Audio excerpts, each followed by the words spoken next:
Ready? হ্যাঁ ready. আসসালামু আলাইকুম বন্ধুরা, সবাই কেমন আছো? আমি চলে আসছি আজকেও আবার আমার বিআইনের ছাদ বাগানে। আর ছাদ বাগান আমার অনেক বেশি পছন্দ, তোমরা সবাই জানো। দেখো বিআইনের কালো কাঁচামরিচ গাছ এটা। আর এই যে গাঁদা ফুল অলরেডি বিআইন আমাকে একটা উপহার দিয়েছে।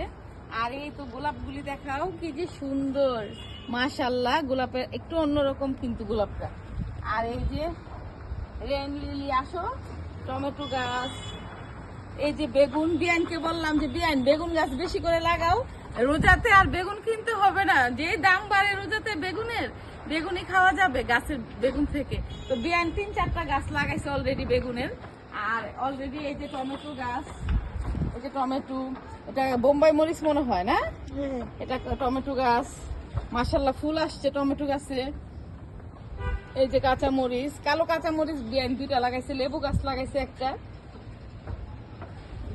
আর ওই যে ওই পাশে মাশাআল্লাহ সবগুলো বড় বড় বালতি ড্রাম বাসায় তো থাকেই। আর এগুলো তো বিয়ানে এই কাজগুলি করছে, ভালোই হয়েছে মাশাআল্লাহ। টমেটো, কাঁচা টমেটো দিয়ে তরকারি কিন্তু বেশ মজা লাগে আমার কাছে।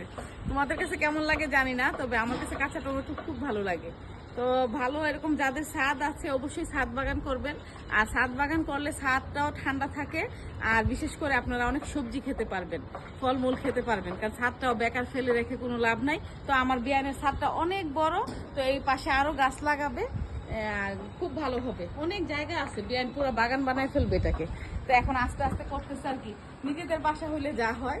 তো আমার বিয়ানের এটা নিজেদেরই ফ্ল্যাট, তো এই জন্য সুন্দরভাবে করতেছে আর কি, কেউ বাধা দেওয়ার নাই। বিয়ান অনেক মাটি ওয়াইনে রাখছে, এগুলো সব আরো গাছ লাগাবে নতুন নতুন।